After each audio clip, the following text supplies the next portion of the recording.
Don't you walk on me.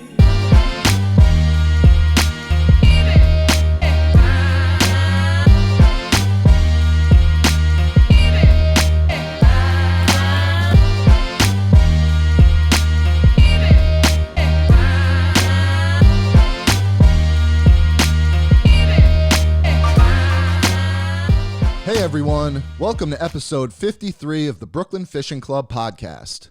I'm your host, Victor Lucia, founder and president of the BFC. Before we dive into this episode, I just want to take a minute to say thank you to all of our listeners. We're offering you guys 20% off on any order from our shop from now until Halloween using the code BFC123. BFC is in all caps. This discount will not be announced anywhere else but here, so take advantage of it today by visiting brooklynfishingclub.com. And again, thank you for listening to the Brooklyn Fishing Club podcast. Well, really, thank you for inviting me, and really appreciate the opportunity. I'm very glad that you are in touch also with Nick and organized that. I mean, really very pleased. And just to get back a quick second on the fatherhood. Of course, many people are a bit different. You know, some people even don't want that. But I can say in total truth and honesty, I live, I think, pretty interesting life thanks to my passion of fishing. But since I'm a dad, I discover a different dimension in life. And I haven't lost any percent of my passion for fishing. But being a dad is an incredible driving force, and it's the most beautiful thing. I'm so happy to hear you about your excitement, about you becoming a dad in a month, and enjoy that every single second. And not just before, you know, because some people say, oh, yeah, I enjoyed that before because after it's, well, I really think that depends on the way people see that. Because for me, my twins, so I'm going to turn 54 in less than a month now. But my twins are 6 years old. I have a boy and a girl. If you look at the logo on the Band of Anglers, that's what it is. It's myself, my boy, and my girl seated on the floor, the three of us fishing together. That's the deep core meaning of a Band of Anglers, and I wanted that on purpose. And everything I love about being a dad. And I really wish you, and I finish on that one, but I really wish you that's going to be the same for you, because it's the most incredible experience I've in my entire life of all the many different type of experience. Thank you so much, Patrick. You're very welcome. That means a lot to me. Thank you so much. So I've been going down the rabbit hole in terms of all the lures that you've created and the various companies that I want to ask you about. But before we get into talking about all that, when did you start designing fishing lures? Like, how did that come about? Why did that come about? Let's talk a little bit about that. It truly, so I'm not sure, of course, you may have seen or maybe not, on the packaging of the lures, there's a little logo with my face, and it says, since 1976. And that's no gimmick. It's no marketing. It's no BS. It's simply that I was born in 68, and in the summer of 76, I was fishing. So if you like, I grew up with my mom, and around the house where we live, there were several small lakes. And actually, one of them have a pretty clear water. It was said there were 2 or 3 springs into that lake. And actually, just a few years before, a big tree broke and fell into the water. And that tree, I fished next to that tree. I will not say countless times. I was a kid, but a number of times. And I love that spot because fishing on that spot was a great spot for, you know, what we call in the US yellow perch, which actually in Europe we call white perch, same fish, literally. And because the water was so clear in this very lake, I can see those fish, you know, hanging in between the branches, like largemouth bass does, you know. I don't know if you ever fish largemouth. Oh, yeah, but, yeah. You know, so they love when there are some branches in the water, especially when it's a full old grown tree, you know. And very often I will fish next to that tree. You know, I will cast a Met spinner, a Rapala original. Sometimes I will fish with some live bait, you know, shiners or worms, you know, but pit aside.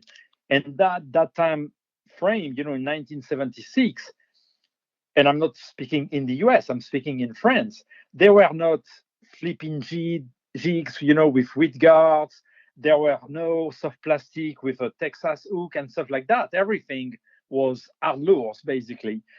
So everything was very snaggy. You just can't cast those things into the branches.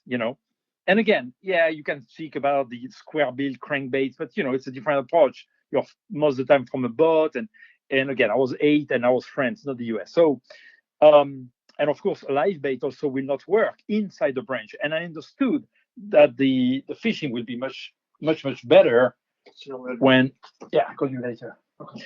Uh, the fishing will be much much better if I were able to put a bait or a lure inside of the branches.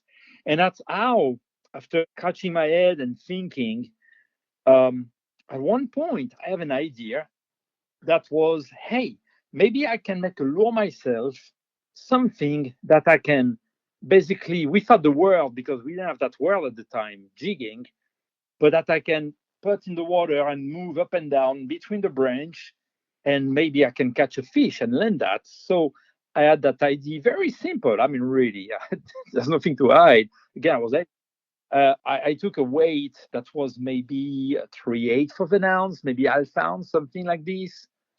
I remember I have a piece of copper wire. Don't ask me why or from where. There was some somewhere in the garage, and I made a loop on one side. I put that weight. I tied a small treble hook that I removed from a Rapala, plug. And I remember I took, those. I mean, I don't know if you know actually, but when I was young, there was no dishwasher in my home, so my mom will clean all the dishes by hand. So she have two gloves, Mappa gloves that were pink, and I took a scissor and I cut like a triangle on that, glove for my mom, and I tied that on the hook. And my idea was, I have a 5 yards long rod, like a pole rod, but with teeny guides and a very teeny kind of conventional reel, if you like. And my idea was, I'm going to be very careful, drop that thing very slowly between the branch. I'm going to move that thing. And if a fish bite, I'm going to set the hook and I'm going to pull backward to bring the fish hopefully between the branch.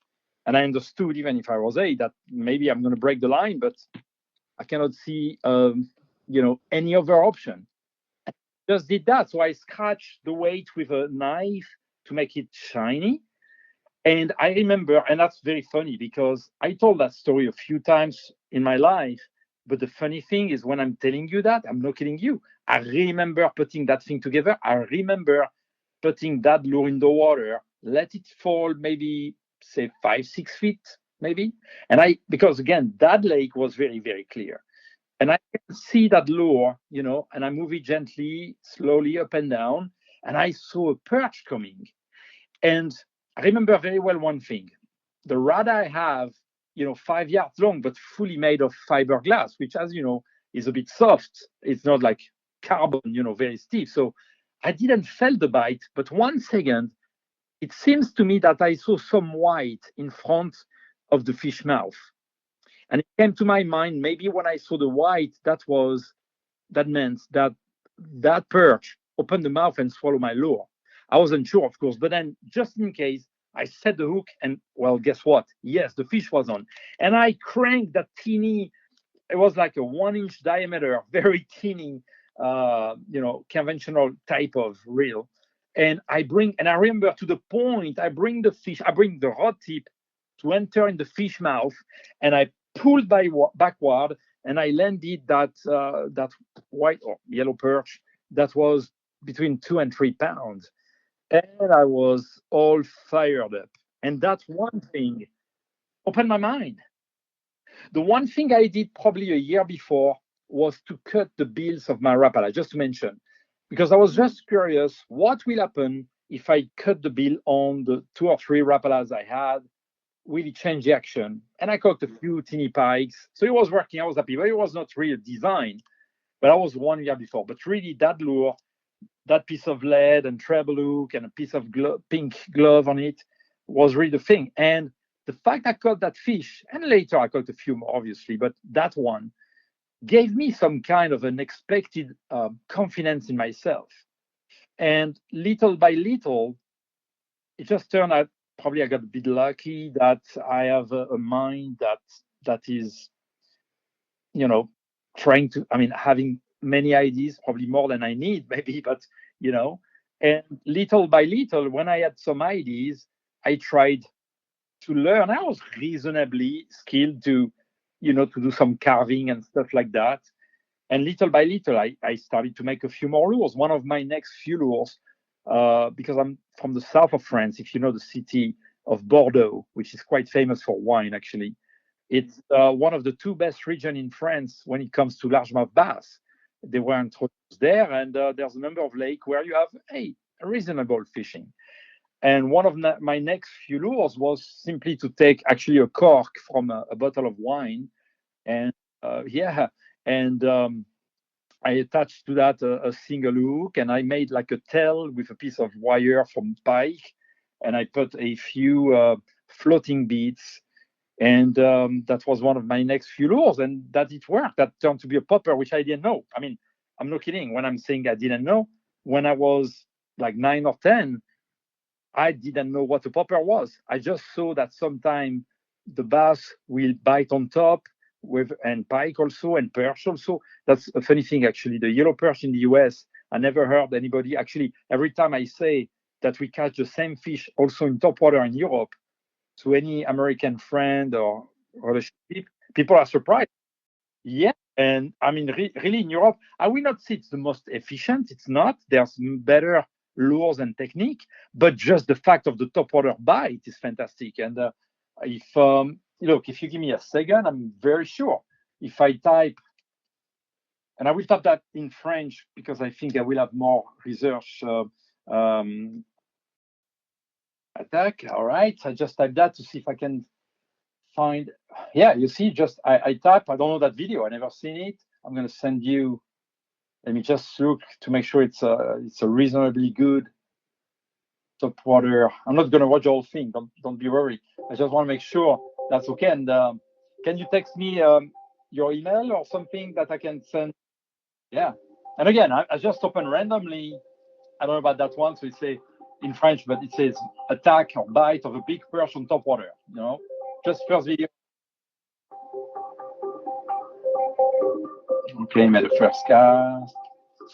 But anyway, so all of that just to say, because I saw predator fish biting on top, again, at that age, I'm not kidding you, I didn't know, and there were no poppers on the market in where I was in France. There were very few lure, actually. Hey, Most Pat, of can you, yeah, whatever's playing in the background, can you pause it? Because it's coming through oh, on sure, our end. Sorry. sure. Where's the It sounds like some music that I'm on like hold yeah, for some customer service. sure, sure. Yeah, and so I did that thing just because I saw that actually yes, perch and oh yeah, it's a nice bite. Definitely, there's a big blow, so it's a good perch. It's not just a half pound. It's probably a good fish given the size of the bite. So yeah, so I did that thing, and I started to cook bass and perch and pikes with that, even before I knew that popper existed. So that's just you know, and one step leads to the next one. Yeah. When the first step gives you confidence, it opens a bit more your mind, and you're not so much afraid to give a try. And believe me, I tried a number of ideas that just simply didn't work, but some of them worked, and some work actually very well, very good. When was the moment where you were like, okay, I can definitely make a living off of fishing? Oh, Did are you that ready happen for? early on, or was it like, many years of grinding before that happened? Like, what went into that? Are you ready for a little bit complex answer? Yes. All right. Well, actually, I was at school and I was learning a range of different things from mold making, plastic injection, blacksmith, leaf machines, and I was leading towards to get my engineering. But I got my second passion that from the age 14 to 21 turned into something very important in my life, to the point that I was thinking I will make a living of that, which was music. So I actually organized my first concert when I was 14. And you hear that well, I was 14. And I organized it with the blessing of my school. If you want me to go in detail, I will, but it just will make the thing longer. But that, well, in France, at least where I'm from, I don't know if I can speak for all France, but I can say that from where I'm from. We are about 2.5 hour drive from the Pyrenean Mountains, which are the border with Spain.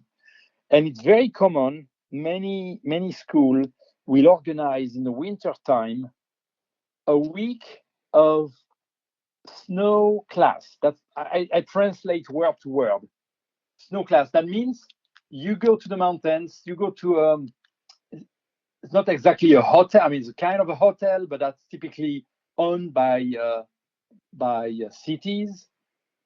And you go there, and typically you have like you go skiing in the morning, and the afternoon you have class. And one of the beauty of that is also for 1 week you sleep, with the other classmates. The teacher also are in the same hotel. You all have breakfast together. You have dinners together. So there's different sides to that experimentation. I went to one of those schools, technical school, to learn these kind of things. And the teachers, the three teachers, because we have three main type of lessons.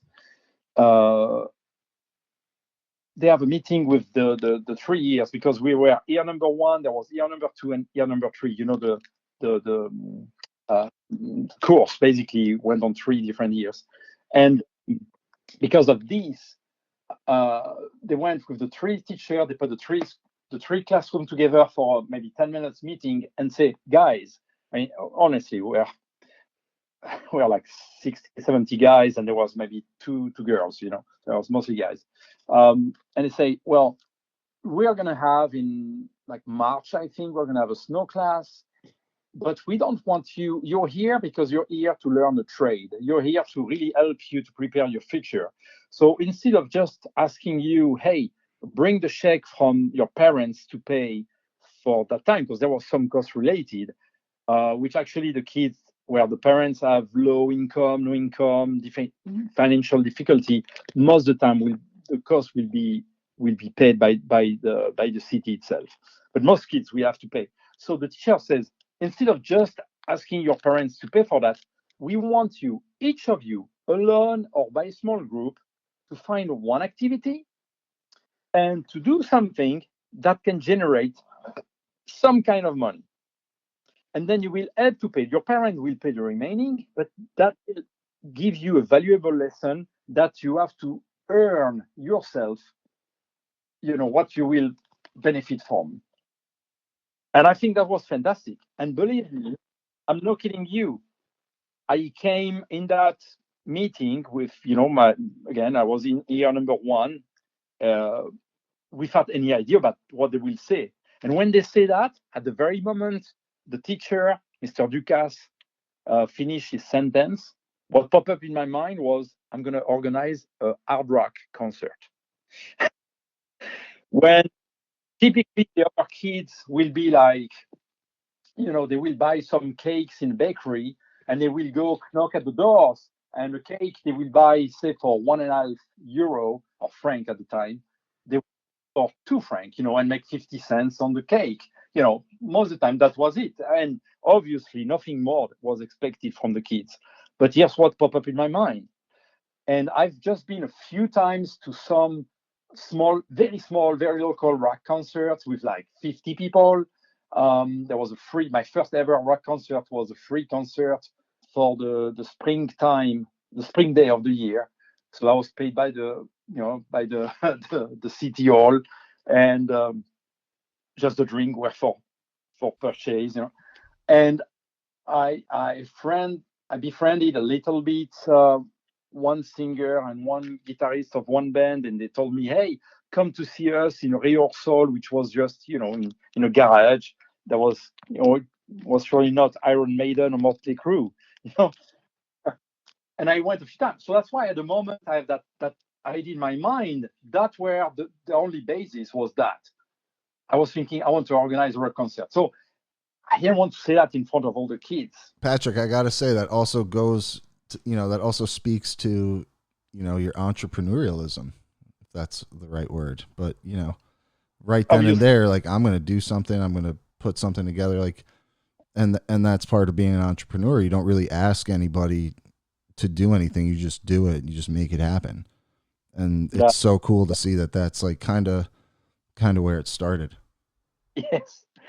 But, and that's why my career after that is really a mix of those two experiences, actually. I mean, truly. And so I'm going to try to finish quickly on that one. But so I waited for all the kids to leave the room, and the teacher saw that clearly I was staying behind. So I understood I want to say something. I want the other kids to be there. So once the last kid exit the classroom except me, then Ducasse said, teacher Ducasse said, so what do you want to tell us? And I say, I want to organize a rock concert. And honestly, I remember the face of my teachers, and I told them, my first thing was, but I think I probably need an insurance, so probably I will need the school to help me with that. So they say, yeah, well, yes, of course. So they organized for me to go meet with the principal of the school, which was a lady. And I went with one of the teacher and I explained that. I say, I know a few bands, and I think it would be great if I can organize a rock concert and I have the bands playing, and we need probably some help. I was surprised, but she encouraged me. She was not even the teacher. No one say it's crazy. No one say no. They were surprised, definitely, but none of them say anything negative that will kind of break my ID, my will, and stuff like that. And it turned, and that was lucky. It turned out a band. Good teachers. Good teachers. Really. One thing I wished was years later that I was able to meet them, before they went to retirement or something. But at the time, I was living in Africa, guiding people, and I missed the mark, which would have been my last chance to go meet those people. And really, I keep them in my heart. I just wish I had the chance to see them again. That's cool. I was a teacher for almost 7 years. Yeah, I taught middle school reading and writing in Crown Heights, Brooklyn. It was rough. So you see, teachers have been, seriously. Oh my God. Yeah. I just hope that one day at least one kid says something as cool as you just said about me. That's like my dream. Just one kid. That's all. Yeah. I hope they all make it, but it's a crazy world right now. Oh, it is a crazy world, indeed. So crazy. So if you don't mind, can I ask you, how old are you? I'm 34. Okay. Yep, I'm 34. I've been doing this thing with Brooklyn Fishing Club for almost 10 years now. Started it when I was at Brooklyn College. I actually also worked in the music industry. Oh, did you? Yeah, for a while, and I gave myself till I was 25 to be making a full-time living off of it. And it's such a tough industry, man. I couldn't do it, and I was like, all right. I went back to school, got my degree, got a master's degree, started Brooklyn Fishing Club, and just kind of pivoted and took what I learned from the music industry and put it into what I do with the fishing stuff now. So that's where I realized the power of social media and the power of being able to reach people through the internet. And I realized that you could talk to people. We could have people listen to this episode from all over the planet. I was looking through our stats yesterday. There's people from New Zealand listening to us. I don't know who that is. But it's cool. It's cool. I've always thought it was really cool. So so I went on a Band of Anglers website, and I want to talk to you a little bit about that in a second, but your stats on that website are completely stacked. 370 records, 34 IGFA world records. Then you go into the different species you've caught, almost 800 different species. 784 recognized. Yeah. What are you up to now? Well, 784 that are recognized. I have another 2 to 3. Oh, you got to update the site. It says 778. Oh, okay, it's a bit old now. Oh man, that's crazy. So, have you heard of this genre of fishing called life list fishing? Life list fishing? No. Life list. So what it is it's anglers that specifically just fish, not for the size of the fish, but for the species. And they try to get as many as possible. We did a podcast episode with one of the guys, but I thought you might have heard of it because it sounds like you are, a total life lister. I mean, 700 and what'd you say, 84, 784? Yeah, recognized because I have another 2 or 3 dozen species that I caught, but when I'm not fully sure that about a species, I rather not count it. It's for me, it's not. I mean, if when we put that on the website, but it's really for me. It has Yeah. no more value than myself. So that's the reason why I don't consider this as really something to use a lot. It was even funny to me when some people say, "Yeah, we must say that and promote this." I was like, "Well, it's just because most of my fish are small ones, Yeah. That's But very funny. People that's think like, very humble of you to say that. I mean, yeah, I don't think that's true, but okay. But the different species of fish, though, I mean, when did you start? I want to hear more about this process of keeping a list of it and documenting it to the point where the IGFA is recognizing it. mm-hmm. And Yeah, it also says that you're number 2 for the most species caught. So that means there's only one other person on the planet that's caught more species of fish than you.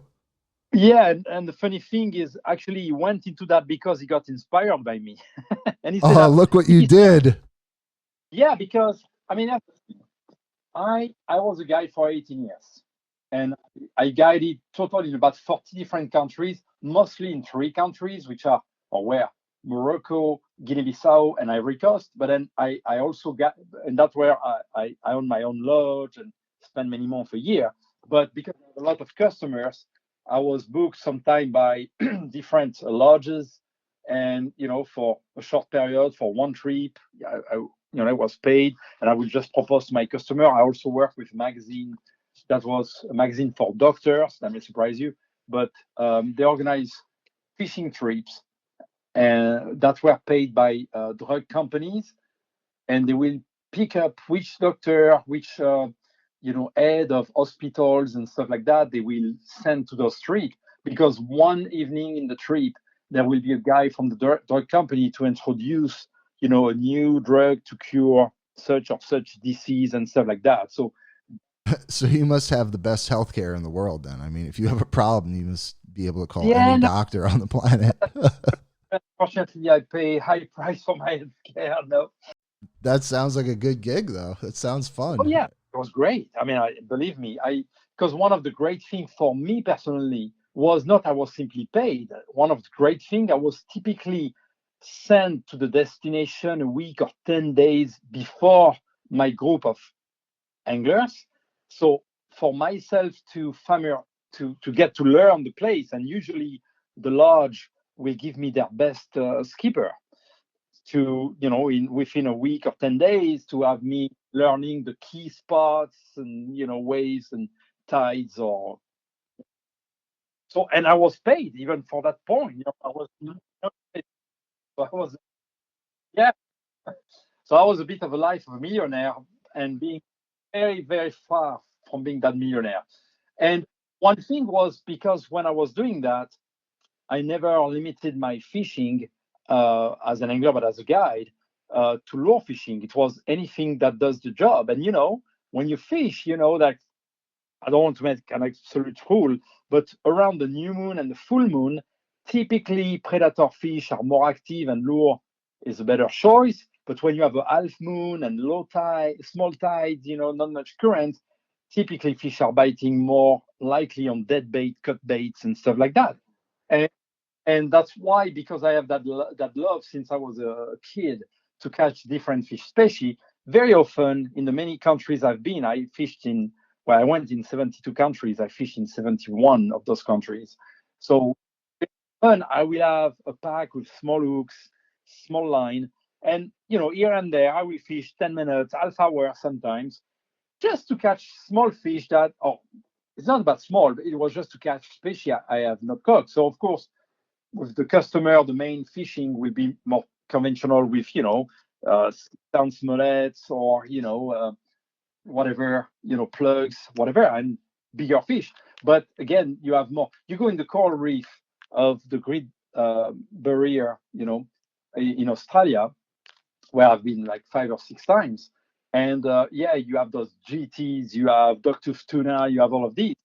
But when you drop a small hook, say, whatever, number 6, with a teeny piece of shrimp in the coral, I mean, it's literally not every time, I will say it will be a lie, but very often you drop it in the coral and you bring back a fish you never seen before in your life, That's pretty cool. And actually, Steve Wozniak, so not the one who's the co-founder of Apple, but a gentleman who was in the oil industry, who's still in the oil industry, read some article about me when I was in the probably 500, I think, and he felt that was great. And himself, because he worked in the oil industry, was traveling a lot, and before that, he was always looking for big fish. But when he read that article about me that spoke about the fact I caught many different fish species, he found that very interesting, and he started to bring small hooks. So even if most of his fishing day will be dedicated to,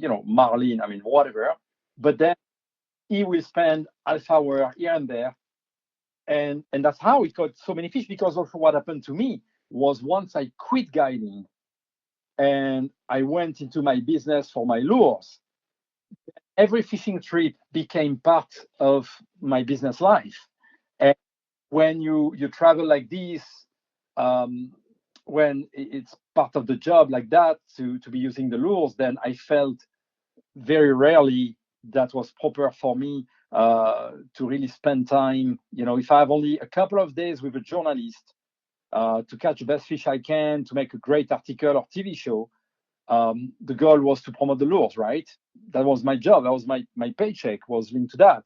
So then I was no longer in those situation that I was before when I was a guide, where I was still able to do these kind of things. It was very different situation. So that's where really my number of fish species slowed down a lot because of this. But Steve keep going after species and literally having one fishing trip a month all around the world.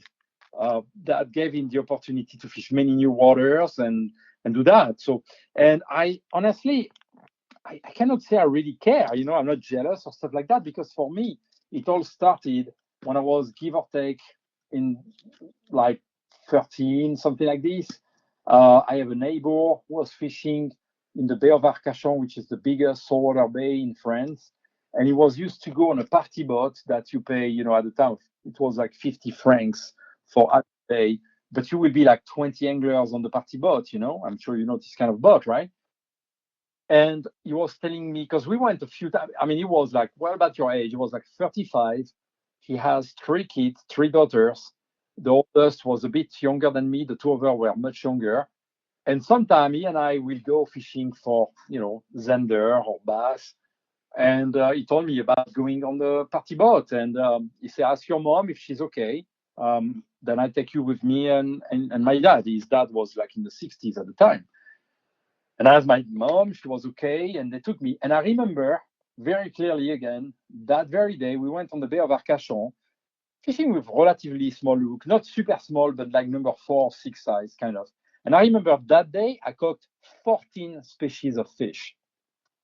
And I was amazed, because since I was born, literally, I was fishing all the time the lakes around my home. And you got pike, you got perch, you got bass, you got zander, you got heel, then you got the shiner, you got the European bream, you got the tench, you got the carp. What am I missing? 2 or 3 more species. That's it. So I was always catching the same. Sometimes I like more this or that, but was catching the same. So just to go one day, I mean, 4 or 5 hours fishing and catching 14 different species in such a short, time frame. I remember coming back home super excited, and I took just a little book, um, diary, and I started to write what did I caught, and there was a gray bream, there was a silver bream, there was a Google eye, there was a European sea bass, and I wrote, all those things, and I think that was cool. And then I was like, hey, what did I caught already? Then I put pike and perch, all of these. And I was, it will be cool if I can keep catching different species just because I love the fish. I mean, really, I love to fish and I love the fish themselves. They are beautiful creatures. Many have different shapes and colors and behaviors and all those things. And that's why it never quit me my entire life, Yeah. So that was nothing for marketing needs or competition versus anybody else. It was just, hey, that's cool. I have the chance. I've been fishing in many countries and just got the chance many times to catch fish. But let me tell you this. I fish in 71 countries, but I've been in 72. The 72nd country I've been was the Vatican, which is, where the Pope is. That's in Rome, but it's considered a different country. It's very teeny, extremely teeny. And when I was in Rome for a business show, for a fishing tackle show, I don't know, 15 years ago, I have, like a day off and we went to walk around and stuff like that. And I wanted to see the Vatican and I visit that. And once I was inside the Vatican, again, it's super small. I mean, it's like a teeny city size, very teeny actually. Then I found there was like a fountain and there were goldfish in the fountain. And I looked at that. I was, oh, yeah, I need to come back. So the next time, I don't know when, but the next time I go to Rome, unless it's a stopover from a couple of hours in the airport, but if I go into Rome, I'm definitely going to have a spool of line in my pocket with a hook number 8, a piece of bread, and very quickly I'm going to go next to that fountain. I'm going to put the piece of bread on the hook. I'm going to throw that in the water, hold it, catch at least one goldfish. I mean, I got the species already. It's not about the species. It's just the fact that's a shame. Yeah, I've been fishing only in 71 countries out of 72. I don't want to leave that spot that say, hey, there's one country I've been, I didn't fish. So I'm surprised you haven't moved there.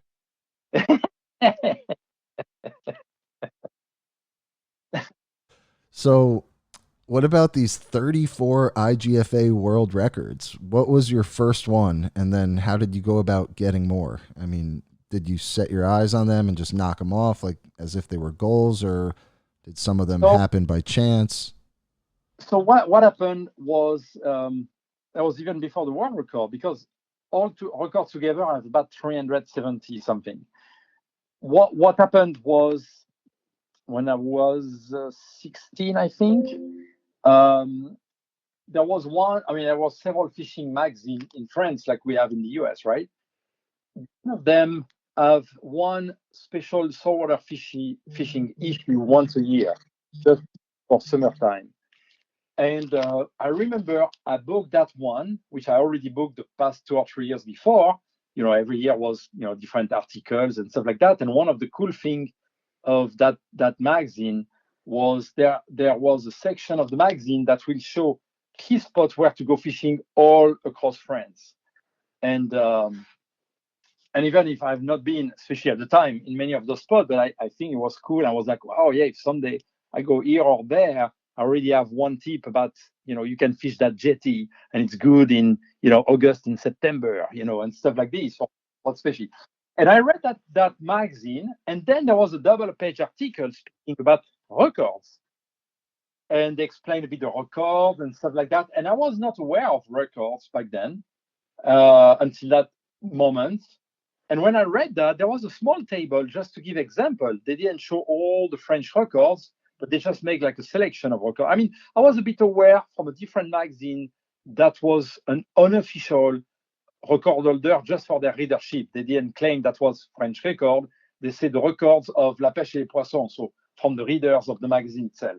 So I've seen that kind of record before. But when I look at that article and look at that table, I started to look at the species, and I saw eagle ray, and I saw the French record was like, I think it was like 8 or 9 kg, so say close to 20 pounds.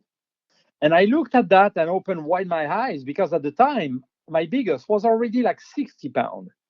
And I cannot believe that. I was sure the species was right, because I love so much the fish. I already have a few books.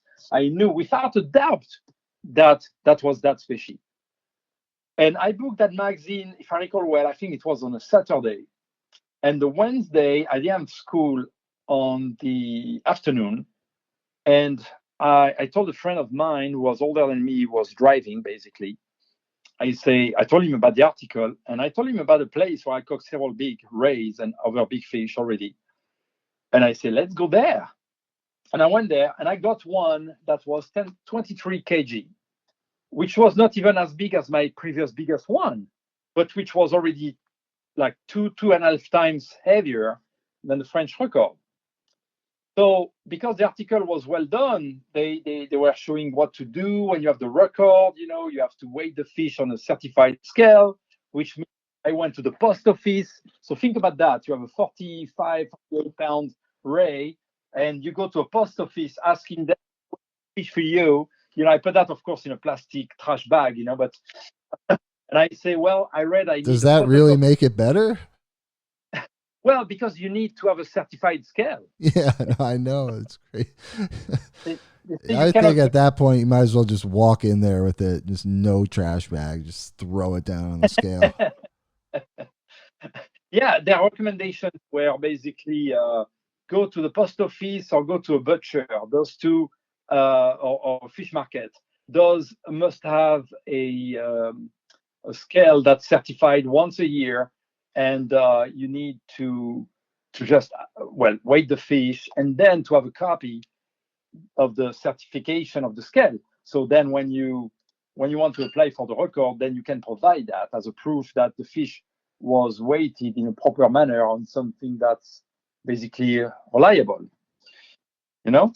And and it turned that not only I beat the French record, but I beat the European record, which I didn't know because the article was only about French record. And the European record was anyway, I beat it. It was like 40 pounds. So I beat it, whatever. And I got excited by that. So after that, it was not, and I know that, honestly, I understand that may sounds a bit strange, but I was not truly fishing for records. It just turned that I was fishing a lot.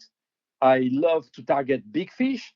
So I had an approach at the time where the vast majority of the angler I knew were fishing with small baits, you know, small lures, small bait fish, small worms. I I was by myself already more confident that using a bigger bait, a bigger lure, was giving me chances for bigger fish.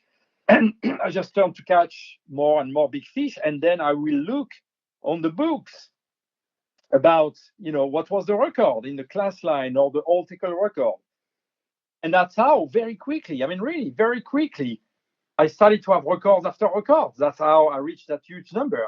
And the world record were part of that. Now, when I was, years later, when I started to guide, and then I made guiding for a living for, almost 18 years of my life, then I paid even more attention because I started to see, and believe me, that was not a time with social media. So I'm a bit sad probably of that, because if it Yeah. was now, the same result will help me to create a huge, I guess, fan base on social media of people following for all those records. But no, that was the time with just regular, pictures and stuff like that. When I was in Africa, there was the phone call with the internet, not the internet, the satellite telephone. At the time, cost $60 a minute. So believe me, when I was calling in France, like my mom once a month, it was just, hey, how are you doing? You're good? Yeah, I'm doing good as well. I catch big fish. Okay, bye bye. Boom. Uh, so very different story today. And that's how I built it that. And not only for me, but when I became a guide, records became, part of what made me relatively famous, I can say in total honestly. People were seeing in magazine, again, there was no social media at the time, but then in magazine, more and more, I will appear, with some picture of records, world record, European and French record that I beat. And that gave confidence to customer that I was probably a better guide to go fishing with, because I knew there were the proof to show that I knew how to catch big fish. And that's why many of my customers beat record themselves. Like, uh, I don't recall if we put that on the website, honestly, but the all tackle world record harpoon, which still Yeah, I saw that. I saw today, that. that customer arrived in my lodge. He was part of a group of customers who came to my lodge a few times. One of them got sick. They were used to come once or twice a year for already, I don't know, 4 or 5 years. And maybe a month before they came, they reached to me and say one of the 6 guys, I think, was sick, and they asked me, "Is it okay if we switch him with another guy?" And for me, I was paid, so it doesn't matter if it was one or the other. I say sure. So when they arrived in the morning, my lodge, we were on a remote island, so people only can come by full week. You cannot go there for just a day or 2 days. You have to go for full week. So when they arrive at the welcome, on the beach, where I used to give a drink, non-alcohol drink, and give some flowers and stuff like that, give a big welcome. And that gentleman said right away, he said, "Oh, Patrick, I've read your article all the time. Was wishing to fish with you, and my dream is to catch a tarpon." That was literally the 3 first sentences he told me as well. And I told him, I say, where we are here, we don't have many tarpon. We have giant one, but we don't have many tarpon. And he said, "Oh, even a 20 kg, 40, 45 pounds will be fine." And I told him, I say, "Really? We almost caught none of those. I mean, 1 or 2 a year. For whatever reason, where we are, it's a spot for big ones, but there's no many small ones." So, okay, no worries. And after 3 days of fishing for all kind of thing, one evening in my restaurant, he asked me, he said, "Hey, do you think tomorrow would be a good day for me to give a try for tarpon?" I said, "Yeah, the tides are pretty good now." And I said, "Look, I know it matters for you. So you know what? Tomorrow you come on my boat and I'm going to do my best to help you catching a tarpon." And that gentleman was dreaming since he was a kid to catch a tarpon. With the love for tarpon, he saw, articles, a few TV shows in France and stuff like that. And that was his number one dream in fishing. We went fishing, and the first bite ever, tarpon he had, 286 pounds and 9 ounces, beating a 47 years and 1 day old record. What about that? Wow. So That was another question I had for you, and that was, what are some of the oldest records you've broken? Well, definitely that's one. That was 47 and a half years, you said? 47 years and 1 day. Exactly. Oh, wow. Yeah, 47. Wow. Yeah. And still valid today. What are a few other ones? Well,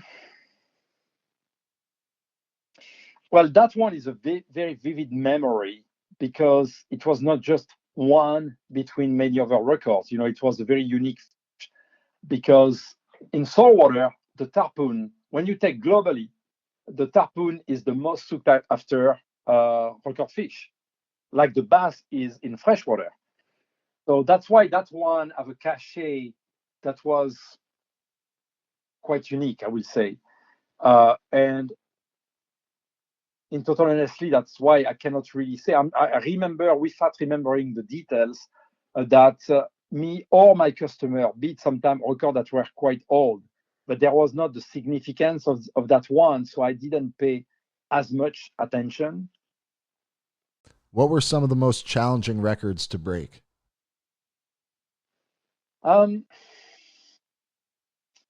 So I have probably an answer that may a bit surprise you, but that goes back to what I was saying a bit earlier. I was not truly, and I know it's surprising when you see that I have about 370 records, but I was not truly a record chaser like some people are.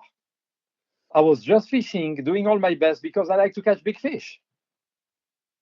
And because I pay attention and I bring with me all the time the books from French records, European records, world records, and when I will catch a big fish, I will look and see, but I will not be really the other way around. I will not say fully, because for example, I look on the world record for the tarpon, and I saw the 16-pound test line was, I think at the time it was like 92 or 94 kg.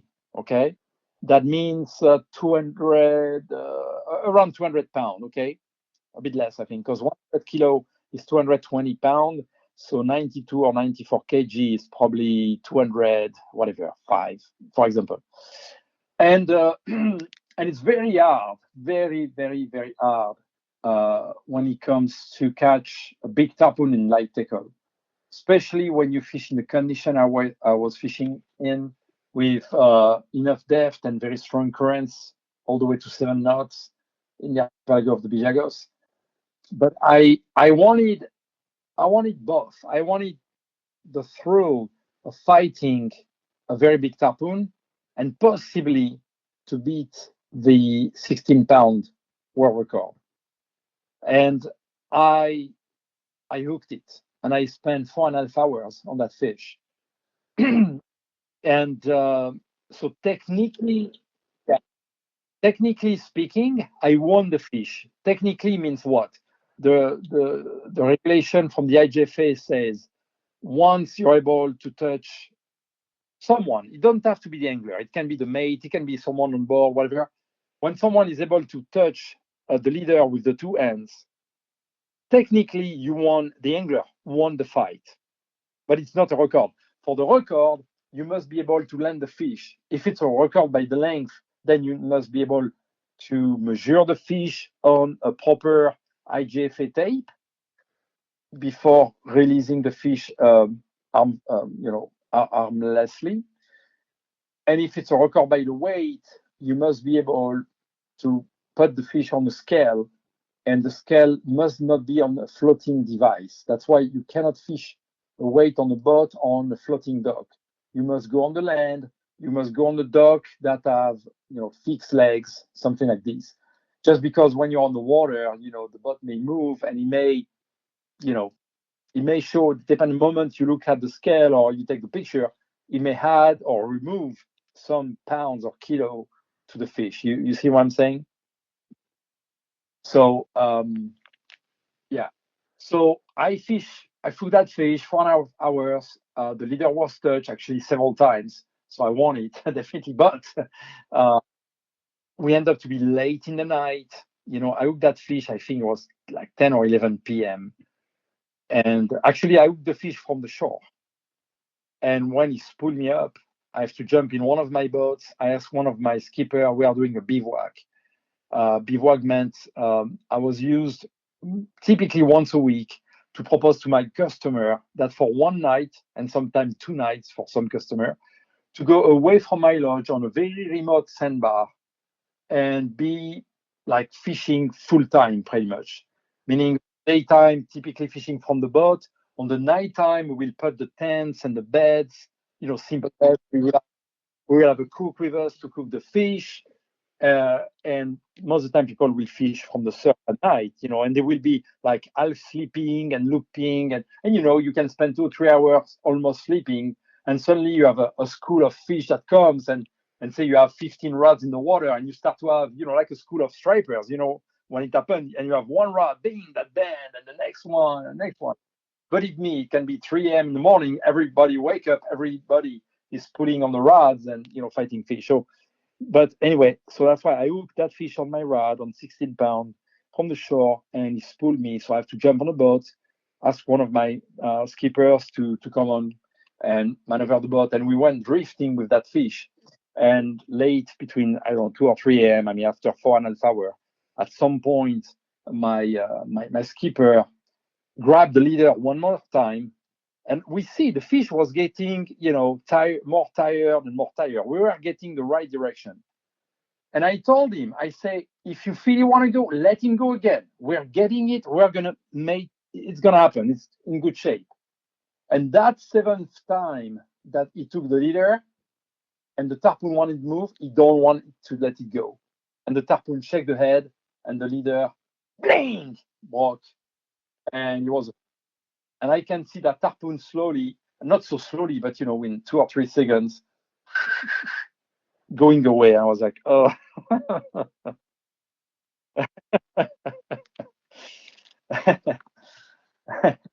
So what did Yeah, you do next? What did you do after that? yeah. I mean, so, Kept it but moving.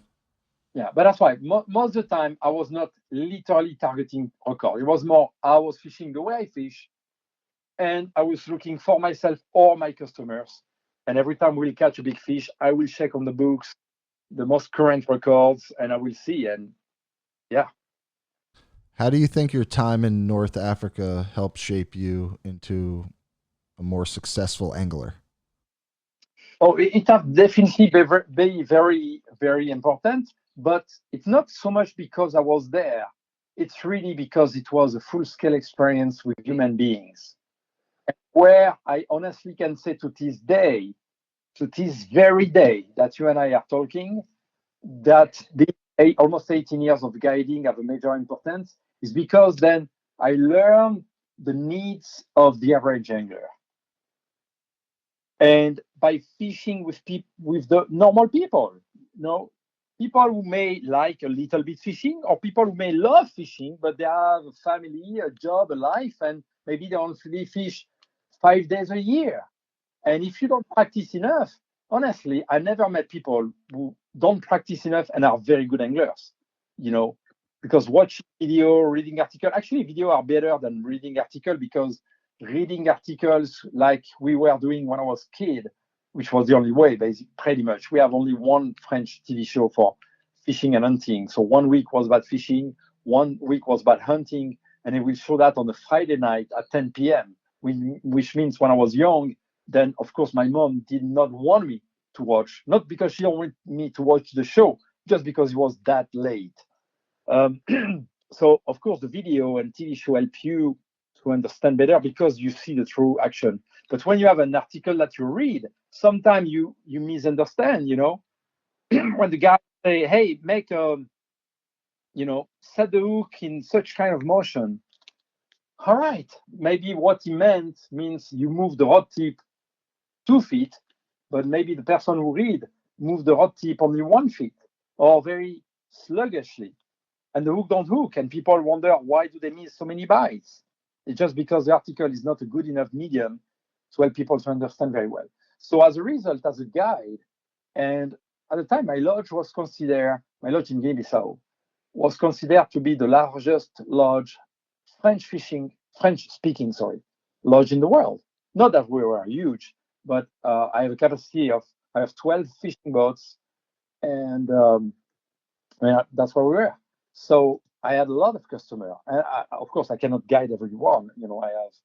I have captain that that were working for me, but still I was guiding pretty much 7 days a week, and that's why I saw how people behave, how they understand or not, and that really helped me to understand that sometimes some lures. And I say that because I have a big collection of lure, not so much for the collection as a collection, but just for the knowledge of the lure history and creations and ideas from other people. And sometimes I buy a lure and I can understand pretty well what was in the mindset of the person who developed the lure. But very often, the person who developed the lure, very often, not always, of course, might be a good angler, at least the guy who have the idea of the lure, maybe not the one who develop actually, but the one who have the idea. Uh, but if they are very good angler, they try to tune a lure to fit their need, which means the need of a good angler. And quite often they don't know, and they don't even realize and think how to improve their lure that also a basic angler will be able to benefit of the lure. And that is, I believe, there are several benefits of my time as a guide in my lure making and lure process, but I believe that probably the one that's on the top is that one. It's that one. Maybe the one that comes second is the fact that I fish in so many waters around the world that help me to have some level of confidence on a few things that are not the typical point of view from most of our anglers. For example, I'm very convinced that pretty much every fish have adjust themselves to a certain type of conditions. And when you understand the conditions the fish are in and the way they behave and the way they feed and stuff like that, then you can go on the other side of the planet in totally different water for totally different fish species. If you understand well enough what's happening in the water, the turbulence, the currents or no currents, that you can fish efficiently to catch a fish that you never caught in your life. The commercial fishermen are authorized to go to catch them at the time they come together to reproduce. Oh, perfect. That's so sustainable. Yeah. And then they freeze them So they can sell them in the summertime when they're expensive. That's why they have some machine with a water jet, and the water jet pull on their belly to remove the eggs and the sperm. So then sell them in June, July, August, when you have a lot of tourists, and when that's the most expensive item on the menu in restaurants, which is not the case, of course, in February when you have no tourists. Wow. So Crazy. you must follow that fishery pretty closely. Yes, that's still one thing we've been fighting for years and try to denounce that. I bring the example of the good management of the US. I don't know any country that have a perfect management, but in total honestly, I can see the management in the US is such a another level of the management in Europe. You speak of the Netherlands, the lobby of the commercial fishermen, they want to have the electric fishing, which means they have trolling nets that literally electrify the fish in front of the trolling net, so the fish cannot escape. Yes, look online. We've been fighting now for 4 years. 4 years. That's unbelievable. Unbelievable. The bycatch must be crazy because they're just zapping everything in front of them. Exactly. And they keep coming and they pour millions of euro and really, it's a big fight, and there you see those people, the so-called greens, who are against us putting a hook in the back of a herring as a live bait. Yeah. See those guys going to the fight for that. It's crazy. Like what's some of the most wild stuff you've seen while you've been fishing throughout the world? Because all these different countries, all these different fish, you've probably seen some wild stuff. So there's got to be some stories where you were just left scratching your head. Yeah, different ones. Once we were fishing with two customers. We were in estuary in Africa, and there were a lot of menhaden, which they name locally bongas. That's why you probably don't know, but with the Sebile brand, one of my lure, or two of my lure, one was the bonga minnow, one was the bonga jerk, because, well, obviously they were bulky and kind of resemble menhadens. So we were fishing for those, and that was even a place that was forbidden to commercial fishing. And we are anchored fishing for tarpon and jacks and cubera snapper, cobia, whatsoever. And we saw that big African pirogue that came in front of us, like maybe half a mile. And then they dropped that big drifting net in a totally forbidden zone. But you're in a third world country.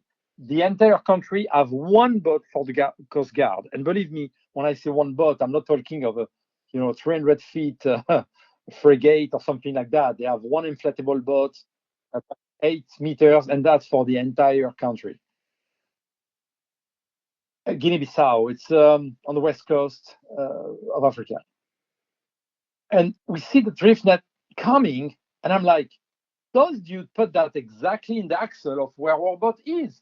And we are anchored, and it's a very rocky bottom. And I started to want to bring the anchor myself. And guess what? Of course, just right now, the anchor got 30 snags in the rocks. And you have like 5 knots current, like you're in the Cape Cod Canal, that kind of strong current. And I see the drifting net that's probably 100 to 200 yards in width, drifting straight in front of us. And the estuary is huge. So it's not like there's no chance, whatever. They just didn't pay attention. They just put the net. It just turned we were on the path of the net, but we were there for hours before they show up. And I see that net coming. And we start to take a knife to cut the rope. And the net grabbed us, and my boat, me with my two customers, start to go straight, the nose down.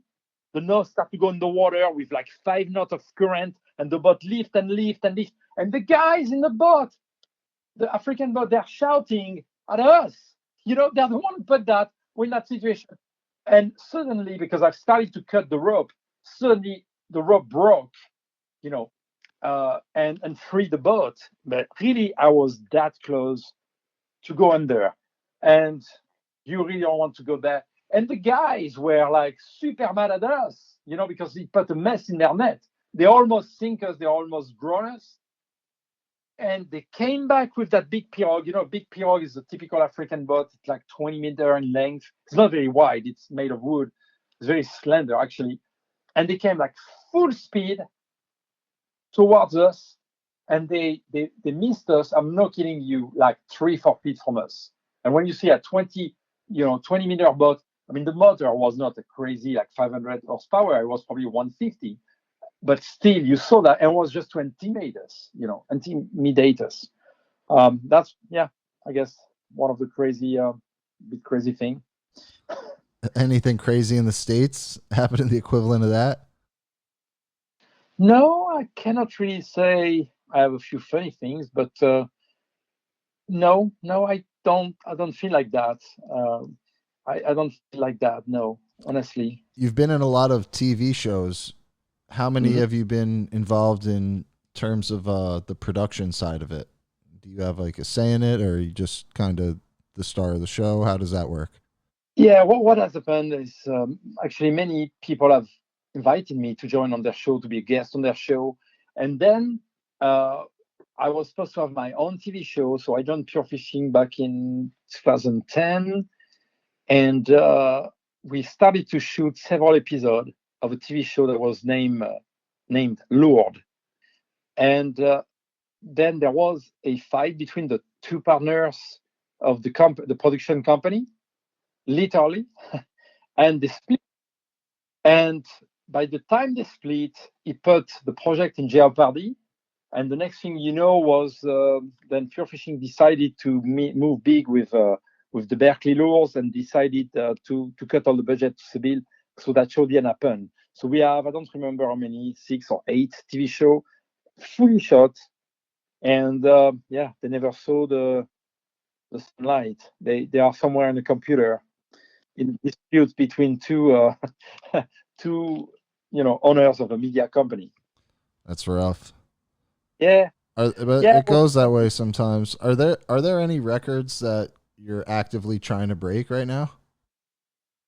No, I cannot say that really. I cannot say that, but the thing is where I live. So I live on the lake now. I moved with my family 3 years ago. We are living on the coast. I was on the east coast of Florida in a city named Fort Pierce, which is a relatively small city, but which have the deepest, uh, very good fishing, deepest channel in the entire state of Florida. I know making a living off of this fishing thing is not easy. There's Sure. a lot of things you have to sacrifice along the way, like time away from your family, time away from loved ones. What are some of the biggest sacrifices you've had to deal with while achieving your success? Yeah, definitely. I mean, you're right, spot on. It's a burden on a family life because um, when was part of what we discussed at the beginning, we never finished that, and that's perfectly okay. But when finally, at some point, I decided to move forward and work hard to make a living of my passion of fishing. It was very, very tough for give or take like 6 years, like very tough. I mean, really very tough. But I didn't want to give up.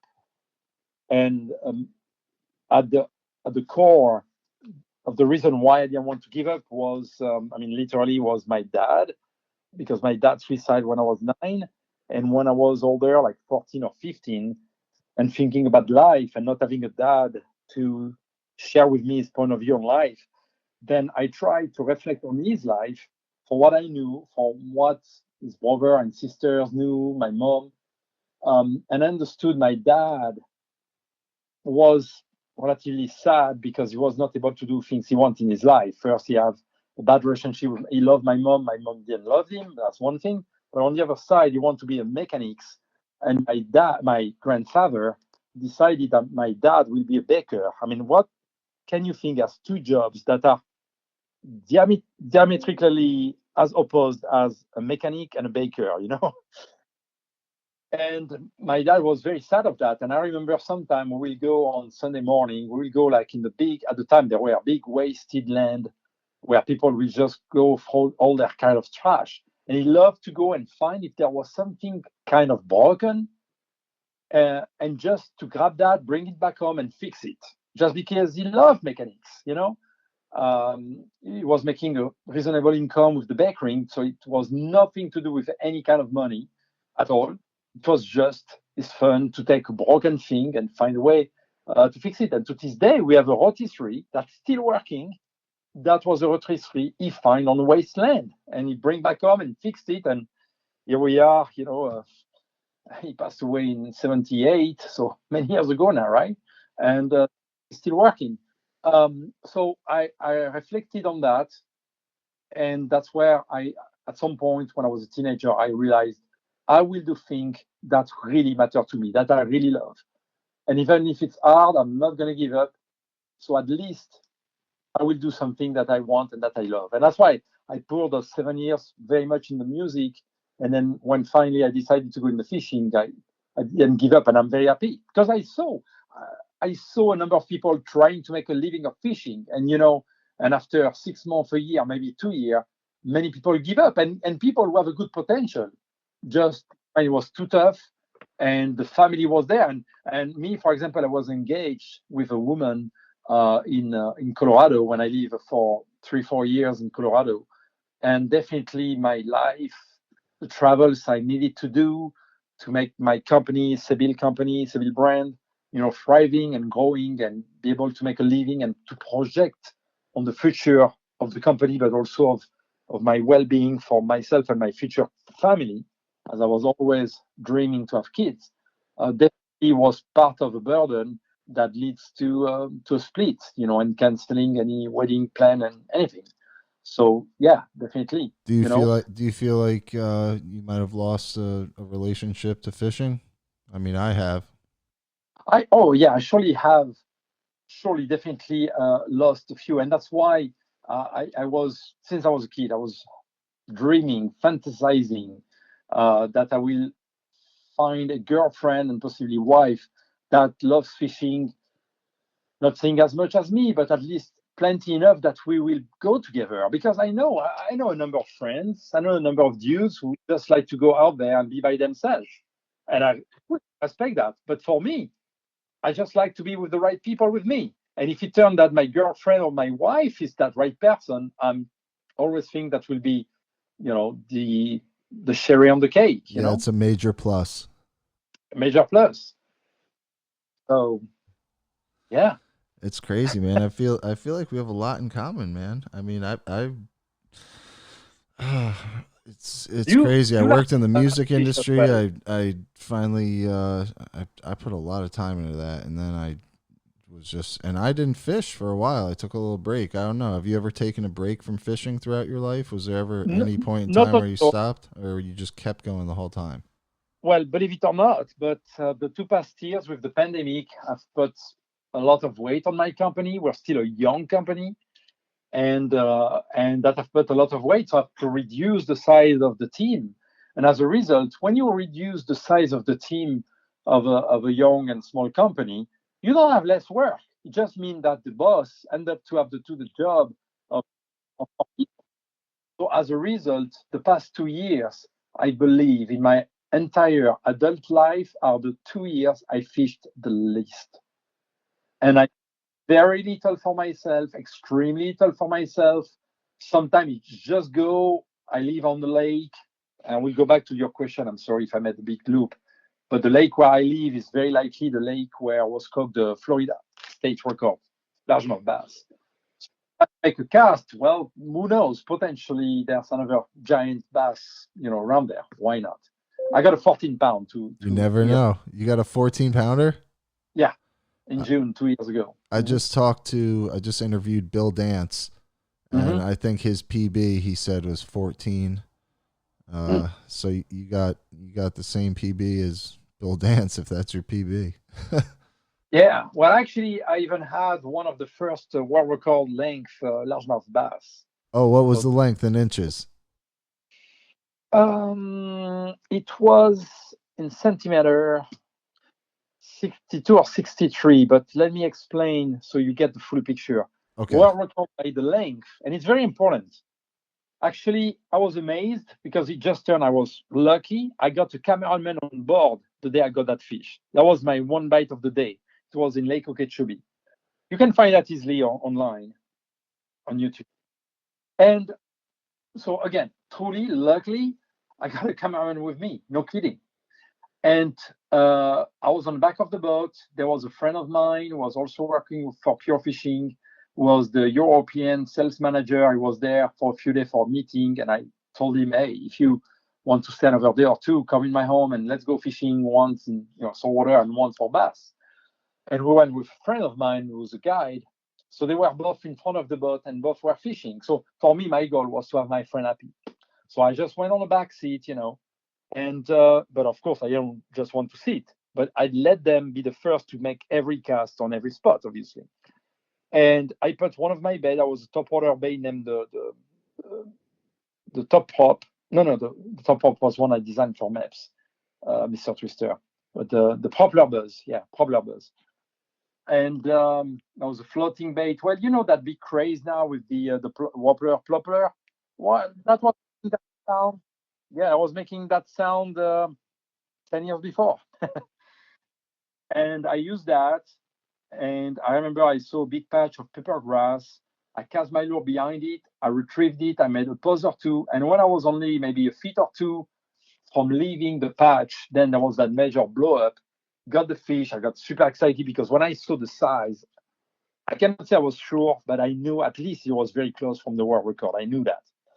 And when we landed, that was funny. I asked my friend, the guy, I said, give me the net, give me the net. And actually, my feet were on the net, but I didn't want to remove my eyes from the sight of the fish because you know how easy sometimes they can spit the bait out. And I basically landed the fish. And so I have the IGFA mat with me, which is mandatory for a world record. You can have all kind of scale as long as the scale are certified.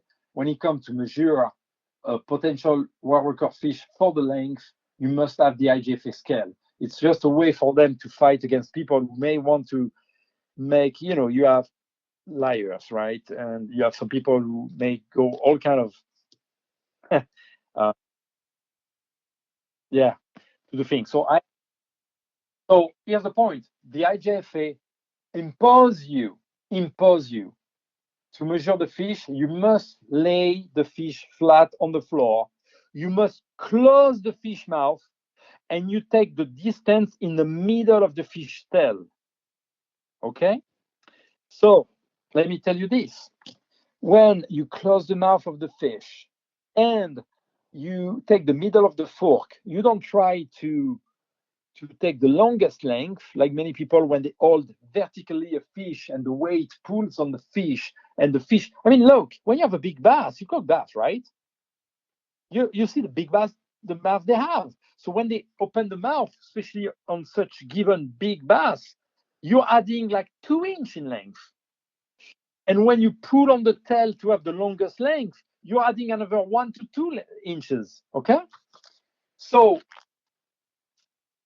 what I want to say was my bass ended up 62 or 63, one or the other, I don't recall exactly now. So 10 years, 12 years ago, something like this. And indeed, at the time, I beat the world record by length. I beat it by 1 or 2 centimeters. So I got my world record. But we posted that video. I mean, the gentleman who have filmed it. And like 50% of the comments were very negative. Oh, I catch fish like this all the time, blah, blah, blah, blah, blah, blah, blah, blah. Well, no, it's because people don't know the rules and people measure a fish that they hold by the mouth open, they take the maximum length. So my fish, to give you an idea, if I were to keep the mouth open and, pulling on the tail to make the tail very straight, my fish, I think, was going all the way to 66 or 67 centimeter. Okay.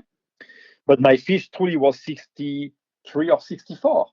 The 14-pound I got 2 years ago was actually 64.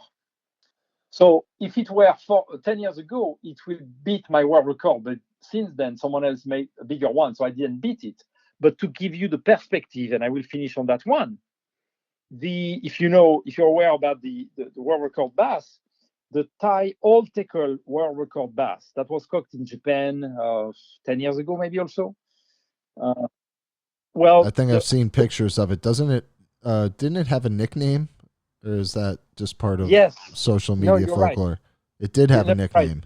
Yeah, I don't recall the nickname, but you're right. There was a nickname, indeed. And I remember the Japanese angler have Thai his hairs in blonde hairs, which is obviously not a typical Japanese hair color. Yeah. But that fish, when you measure it by the IGFA standard, is 69 centimeter, and that's a 22-pound fish. Okay, so when you look at my 14-pound from 2 years ago, it was 64 centimeter, following the rules, the IGFA rules. It's only a bit less than 2 inch shorter than the biggest bass ever caught. So that's why when people react like that, quite often it's because people don't have enough knowledge. Yeah. And I'm not saying that to try to be, you know, diminish the people. No, it's just the facts. But yeah, but it's a fact, if you look, and that's why that was crazy to see some people in the comments going like, "Bass like this, I catch one every month." Well, all right, then good luck, good. Why Good do you for think? Why do you think there's so many haters in the comments of great videos? Why do people in this community always? It's just a majority of people are. I feel like they're just always hating on anybody that seems to gain a little bit of success in fishing, and all of a sudden they think it's so easy because they're seeing the finished product of a video or whatever. They don't see what went into it. But what do you think that is? Why is that so prevalent? And have you noticed that as something that's prevalent? I've noticed, and I've been sad to see that. But I think we are more and more in times of frustration for a number of reasons. And believe me, I don't want to go into political sides, but political somehow reflects on state of minds, And anger is such an easy thing to go with, and so that's why I'm pretty sure, I'm pretty convinced, not just in the fishing community. I believe we find that literally everywhere. I believe so, and I think the social media have helped this phenomenon to explode. You think it's amplified it? That's what I believe. I'm not saying I'm a specialist. I'm not, surely not. But I believe it's the case. I've seen on myself a few times some type of comment. I was like, what? I mean, the guy don't know me, and how comes the person will make some comment on myself, on my life, or whatever? You don't like my lures? Cool, don't buy them. What can I say? I never force anybody to look. Yeah, let me tell you a little funny, but at the same time, funny and not so funny story. The bottleneck type of popper were invented a long time ago, very long time ago. And you can name a few companies like Atom for having such kind of popper, in their shape. When I launched a band of anglers, I decided to revisit some long time shapes that were recognized and that were already used by several companies and brands. And not to be disrespectful, it was a way to bring to anglers like myself shape that people know are efficient, are catching fish, but revisiting them in a way that I truly can bring something to these. In my case, I added wing because wing give more lift on the water for better walking the dog. It allows to put more weight, so you can make a longer cast or cast into the wing better, and having the wings compensate that and stuff like this. And quickly it was bring to my attention that there were people, surf anglers, were criticizing me like because I was copying Super Strike. And I was like, well, actually, that shape existed already long before Super Strike came with that. And I think Super Strike is a good brand. They have basic but solid lures, proven catching fish. I have nothing wrong to say about them. But no, I didn't copy their lure.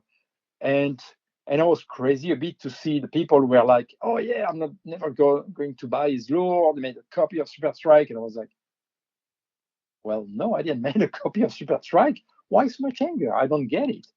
Like when you look the needlefish from Super Strike, the designer himself said that he was using the Boone needlefish that was designed in Florida to fish on the flats, and he just made it bigger and stronger to fit the striped bass and bluefish needs. And that's all fine. It's not every day anyone in the world can come with a truly new shape. And honestly, I came several times with totally new shapes in my career. But I was surprised to see that. And then, you know what? Maybe 6 months later, Daiwa came also with a narrow neck popper. And then I saw nothing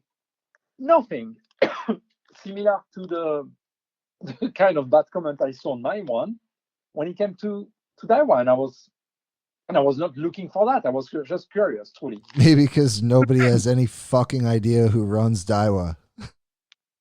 Yeah. That's pretty much it. I have my family, I have my 2 young kids, and I just have the chance to make a living. And I've been trying not to curse, man. Damn it!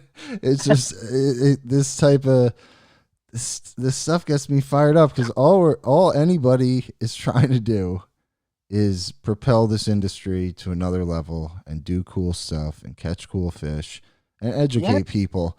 And there's no reason why anybody even needs to get me excited and have me cursing again, because I'm doing a very good job of not cursing this season.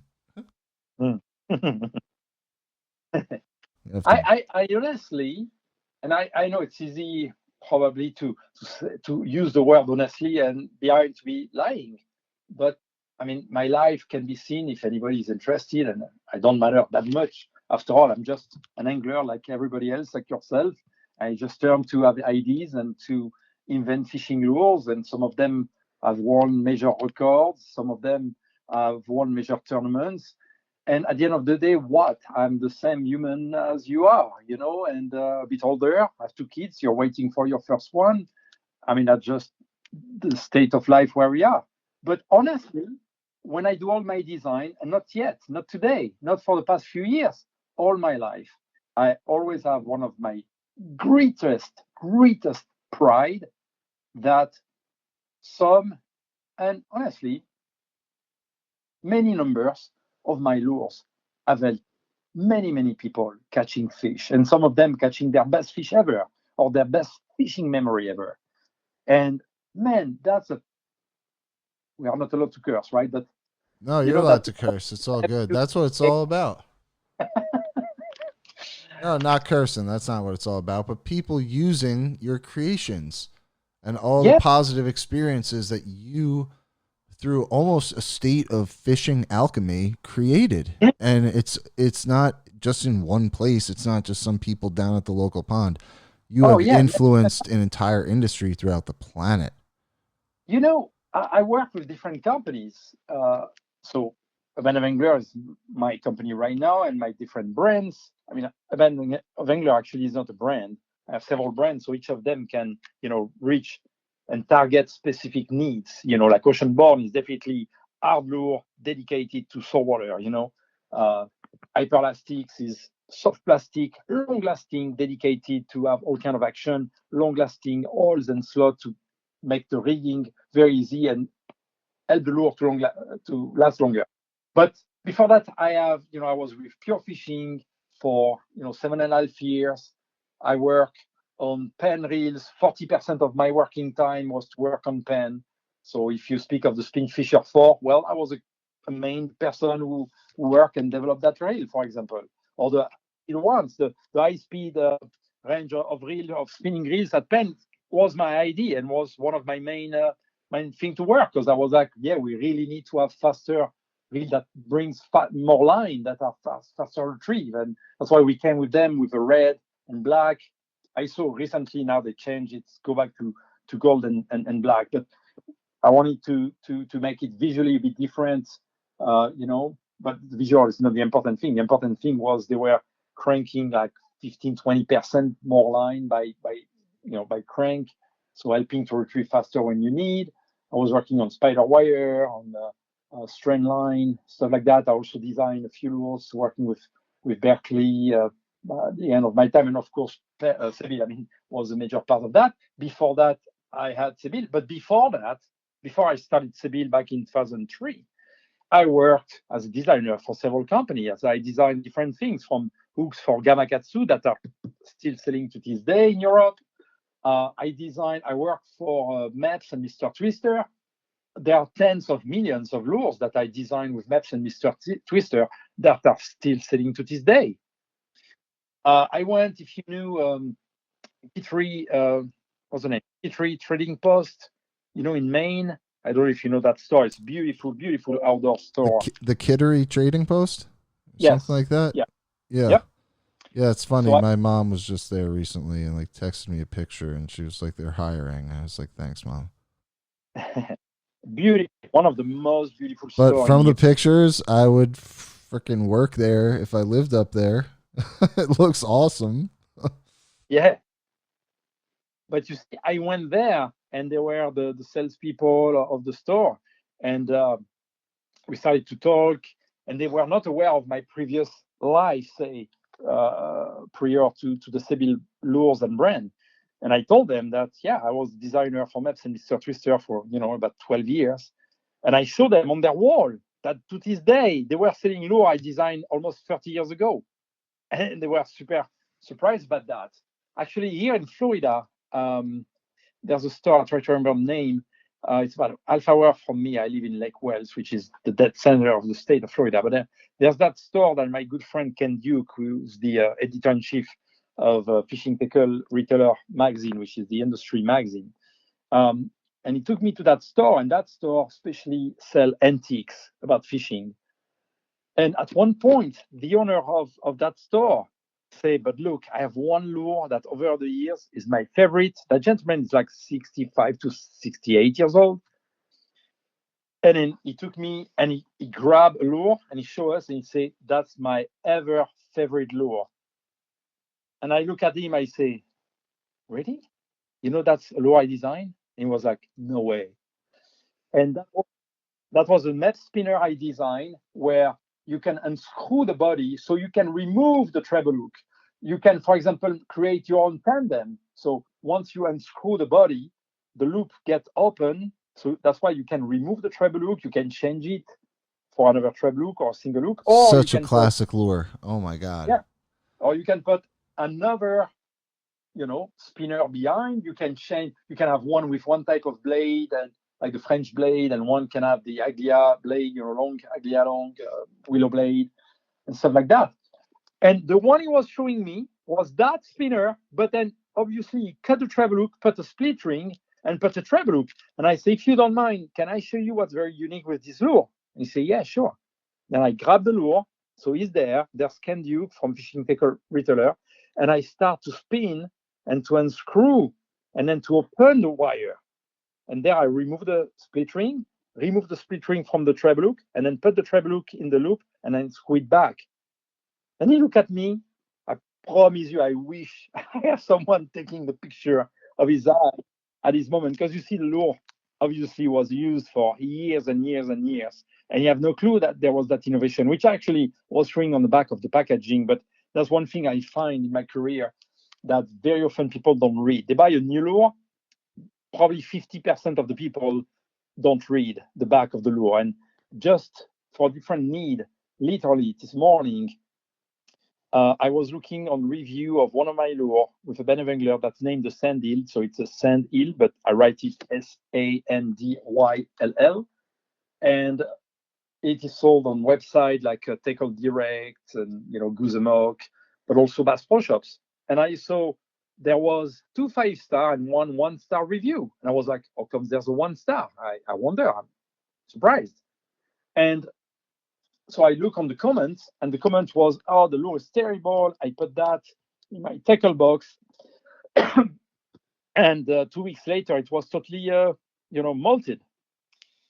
But it's written on the back that the material I'm using, basically like Zeman, if you know Zeman lure, it's a category of plastic that cannot be mixed with regular soft plastic, or they melt.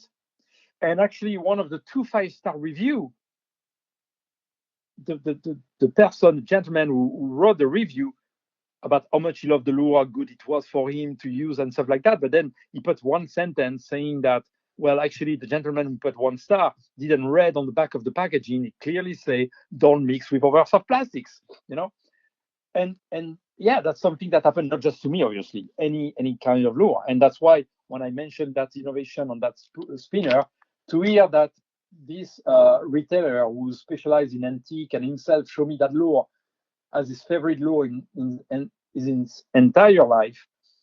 But then he didn't know there was that innovation. When I unscrewed that, I mean, I promise the eyes were, that was so funny. That was so cool, actually. Um, oh, yeah.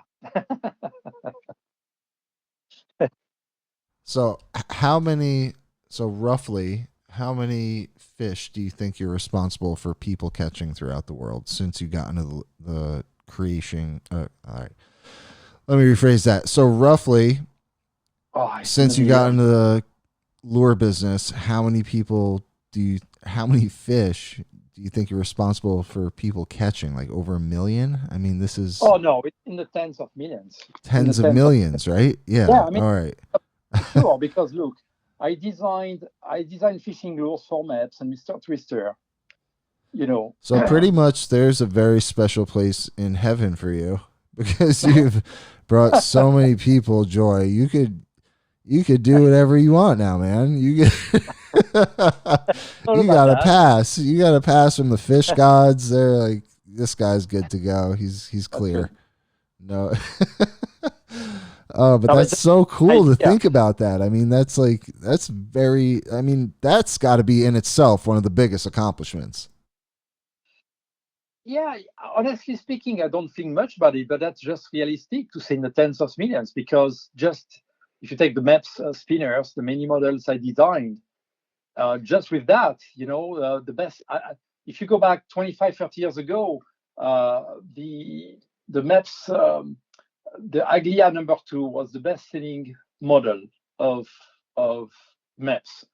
And just recently, maybe 6 months ago, I have to talk with a gentleman I know from Maps and just ask him, hey, is the Aglia still the number 1 seller, or is it, any other one? He said, no, it's still. And the Aglia number 2, just that one size, 30 years ago already was selling several millions of pieces a year. That's one model in one size, okay? And honestly speaking, between the guys who go fishing for, perch, when you have an Aglia number 2, you can catch a rainbow trout, you can catch, a 5-inch perch. When you have a good day, you catch 50 or 70 perch, one angler. That's why if you just make the math, and if you try to put all the lures I designed in my entire career, which are a few hundreds, so all those together, the Magic Streamer, which was my best-selling lure with Sebile, when I quit pure fishing 4.5 years ago, the Magic Streamer have already reached 7.5 million pieces sold. So when you go fishing in Montauk or in Cape Cod and you have a good day catching bluefish and stripers, reasonably you can say that a reasonably good angler can catch, honestly, 15, 20 fish a day, correct? I mean, I'm not speaking of trophy fish, but if you have, 8-pound bluefish, so that's why the number of fish caught in my life, I don't have enough elements to be able to give numbers, but I have enough elements to say that definitely in the tens of millions of fish, and possibly in the hundreds of millions. But there's no way reasonably and honestly to be able to come all the way to that. But yeah, if you think that every lure that I designed that was sold, I've caught, of course, some lure can be lost on the first cast, but you have also those lure that you can keep, 3, 4, 5 years. Yeah, many fish, definitely. The fish don't like me too much, I guess. Yeah, you got to be careful. I bet you don't go swimming in the ocean that much. Well, actually, not at all. How did I know? Same way. Oh my God, I don't even want to. Yeah, Poseidon wants guys like us dead, Pat. Yeah. Now, for the people who may hear that podcast and think that, wow, with all those millions of lures, probably he's made millions of dollars, but that's actually not the case. Yeah, where's the Ferrari with the rod rack on it? Yeah, it's not there. I have my house next to the lake. It's paid for, so that's good. But no, there's no crazy life. When at the time when I was a designer for Maps and Mr. Twister, and again we talked 20 years plus ago.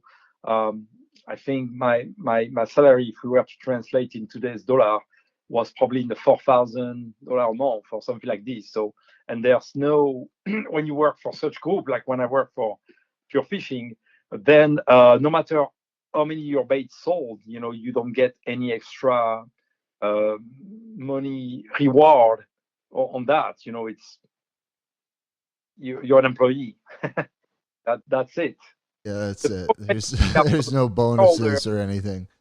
Yeah, the shareholders of those major companies are the one who really make the money. And I'm in favor of the world as we know it here, because I've been in third world countries, and I know when you have when there's nothing, there's nothing. So those who take the risk of creating companies, and especially those that are big and successful, well, at some point they're able to make the reward of that, and that overall helps countries to have a better standard. We live much better in the US than most other countries in the world, and that's part of Absolutely. the type of society we're in. We're in the type of society. Look, if I were to go a little bit on that side of it, we're in a type of a society where the society is strong enough that we can protect fisheries. And believe me, what I'm saying for a guy and for all the people, I hope many people who are or who will be hearing that podcast, and yourself, of course, it's a big comment, in fact, because when you go on those countries, like I lived a big piece of my life, remote place in the world, in Africa and stuff like that. Well, actually, when you have countries that are not well structured, that means also there's basically no protection for the environment. Like the example I gave you earlier, that big giant estuary is supposed to be a no-net zone, but the entire country have one Coast Guard boat, and that's just like a 8 meter long inflatable. So it's not like the kind of thing you can do big missions, be at sea and stuff like that. So as a result, you go in place like Ivory Coast, and I mean number of places, and the fishing is actually not that good because you have hundreds of nets one after the next. When I started my first guiding operation, that was in southern Morocco. And that was a piece of land that still to this day is contested between Morocco and the people of what are nicknamed the blue people, the Sahrawi people. Um, and that's something that's going on for like 50 years. And as long as there was a certain level of war inland, well, actually, I was able to have my fishing lodge running. My fishing lodge was just a big apartment and a four-wheel drive, to be clear. But I was able to take people surf fishing for the white sea bass, and that was the main target. We're catching also other species, but the main target was to catch those white sea bass in a range that was typically 25 to 80 or 90 pounds was the typical range of those fish. And once there was the war in in Iraq, actually all the attention of the world went on that war in Iraq. And Morocco used the opportunity that there was no more countries watching, and especially because the boss or the chief of the Sahrawi blue people decided to be on the side of Iraq, which he should have just shut up and say nothing. Basically, Morocco made big attack on the villages, and I remember knowing some people in the Morocco army telling that they killed a lot of people doing that. And after that, Morocco, after a couple of years, were able to really develop the area. And suddenly, the fishery, which was incredibly good, it was common almost on a daily basis to catch a 40 or 50 pound fish. Okay, within a couple of years was pretty much dead because suddenly you will have 6, 7, 8 trolling boats, one next to the other, trolling their net, leaving no escape for the fish, and going that close from the beach that they were able to catch my leaders. And believe me, a trolling net that pulls on your rod, you can fish with 50 pound, with that big 8-0 octopus hook and a full squid, two quarter of three, 2/3 of a pound squid on the hook and stuff like that. Well, you can't stop them. I don't know how many horsepower they have, 1,000, 2,000, but yeah, they just go. And to the point I have to stop my activity. They destroy the fishery. So that's why maybe one of the chances that I had to visit and fish in so many countries was to be really able to appreciate the quality of the fishery here and the management. Again, I'm very honest. I'm not saying it's perfect, but really, what can I compare with? There's very few countries that have a very good management, and US have really one of the best management. Possibly the best. At one point, there are two or three countries that are very close, so it's hard to say if really one is the very best. But yeah, but that's it. Most of the world don't have that. Who's even close to us? Yeah, yeah. Actually, there's one place in Africa that I absolutely love. Yeah. Absolutely love. It's probably, to my point of view, to my experience, the best place in the world, literally, to catch big fish on the shore. And that country name, Gabon. And then you may wonder, well, that goes against what I just said to you. Well, but here's the catch. Gabon, their number one resources are oil, and they have oil rigs along the coast in some area. And what happened was maybe 25 years ago, some pirates came on the oil rigs and took, prisoners that they exchanged, again against huge ransom, right? But because the oil is the number of business in the country, and because the country is run by the same family for a long time, and guess what? That same family are the major shareholder of the oil company. And then they decided to totally close to commercial fishing, big area of the sea, because there are the oil rigs, and because they knew the pirates usually they approach with a fishing boat, so people don't pay attention until they're close to you, and then they show you the AK-47, and now you're in jeopardy. So, so thanks to that, thanks to the oil, I know it's crazy to hear that, right? But thanks to the oil, you have places in Gabon that for a few hundred of miles there's not one single net. And thanks to that, you can be fishing from the beach in Gabon, and you can be catching 90-pound Cubera snapper. You can be catching 200-pound harpoon. You can be catching 60-pound jacks and stuff like that from the beach. But I give that to you as a very unique example because that's not the case everywhere else I know in Africa. Yeah. Where pollution, nets everywhere, and stuff like this. Have you ever had to personally deal with any pirates? Well, we have to run. We have to run once, twice actually, but one time especially because exactly what I said. They came closer and closer, and it looks like What just were you a, fishing for? honestly, I don't recall. We were fishing, and the boat came closer and closer, and suddenly my African skipper look and say, "Hey, I don't know that team. I don't know that team," and because he knew all the commercial fishermen in the area. And when the boat got closer and closer, and he said, "Don't recognize anybody," he said, "It's very likely pirates." And then we then gave the chance to those guys to be closer to us. He just started the motor, and we ran, and we just left. Another time, and that's not exactly pirate, but it's about civil war. I was in Ivory Coast. I was with two other French friends. We were fishing and shooting a TV show, and we were, what's the name of that river? That's the river, that's the border, the physical border between Ivory Coast and Liberia. It's not the Dodo, it's, well, okay, I don't recall the name, but if you look on the map, if you're curious, and you look Ivory Coast, and on the left of it, on the west side, if you like, there's the Liberia. Liberia is the name of the country where actually many freed slaves from the US were sent back. Liberia. Yeah, Liberia. Yes. Yep. A couple of centuries ago. And that's a country that have been fighting and civil war for a long time. I don't know recently, I've not paid attention, but I can tell you like 20 years ago and more, that was a very dangerous country. So here we are on that little estuary. The river was so narrow that we actually can cast our lures or leaders and landing on the dry sand on the other side of the river, basically in Liberia.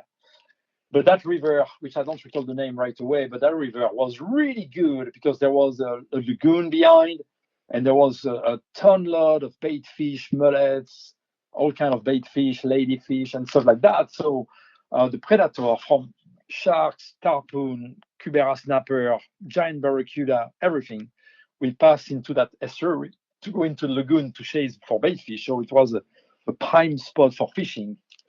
And we were there. We have our tent and the four-wheel drive, and we have our 6 or 8 rods in the water with baits. We've been there fishing, and we've been there already in the past. I've been there myself, maybe 2 or 3 trips on that spot. But that very day, we were there, my last day there. So you will see. With, as I say, with the four-wheel drive, the tent was there, the rods were in the water. It was still daytime. We are just looking for the next bite to catch a fish and film it and whatever. And then we saw a group of armed guys on the other side, of the river. So basically on the Liberia side. And next thing you know, they open fire on us. And we see, when the bullet hits the sand, you see the sand going in the air like 1 meter in the air, bam, bam, bam, bam. And the crazy thing when that happened to you, when the bullet goes like literally feet side from you, is that the sand, the impact and the sand goes in the air a teeny instant before you hear the sound, the cracking sound of the gun, which is always less than the show. When you watch a movie and you hear the sound of the guns and machine guns and stuff like that on movie, it's very noisy, but actually the actual sound is much less. It's tack, tack, tack, tack. But then when you see the impact and we run, believe me, we run to the four-wheel drive and we leave all the rods, we leave the tent. I just think my friend took his camera. I think that's the only thing he took. And we jumped, and to this day, I never came back to that spot. Rods are still there, but yeah. That's absolutely wild. Yeah. Oh my gosh. You got shot at over fishing. Yeah. Yeah. Yeah. Oh my gosh. So besides not dying, what advice would you have for up and comers in the fishing industry? Don't give up. I know it sounds a few words that some other people have used. I'm sure some for good reason, and some maybe because it was just cool to say that. But if you really believe in yourself, if you make a study of yourself, if you think that realistically you have decent chance to make it, don't give up. But very likely, most likely, it's going to be very hard, and it take years until you reach a spot that makes you a living. It's just the truth. We're in an industry where a big piece of the industry and the business generated is already handled and owned by very large corporations. And I am not saying that, and I want to say that twice. I'm not saying that to say it is a bad thing, but I'm saying that as a fact. It's a fact. So when you have a big corporation in any nature, you already have a big company that optimize the cost they have, because you might be a big corporation. You may have only one accountant. Accountant cost for you, is not that much important because you have, say, for example, 150 employees. But when you're a small company, like when I had Sebile, well, we have no choice. We must have also a full-time accountant. But we are, of course, when you speak of scale, we are a much, much smaller company. So all the costs are more important to you. And that's why it's very hard to make it by yourself. And it's true in many business, don't get me wrong. It's not just in the fishing. But if fishing be a trade that's related to a passion, well, there's quite a large number of people who want to give it their chance. And they're right to do so. I love to see that. I love to see new entrepreneurs, people coming with ideas. That's why I'm a big fan of some brands. I mean, really, there's some brands, there's some designers. I love what they do. And I'm very glad they exist. And I'm very glad also to see new people coming. And I'm glad to see, I would like to see the passion of fishing driving the industry to be a much bigger industry than it is. It's not that small as well, but it's not that big as well. And because of that, that's why there's not that many jobs. There's a reasonable amount of jobs.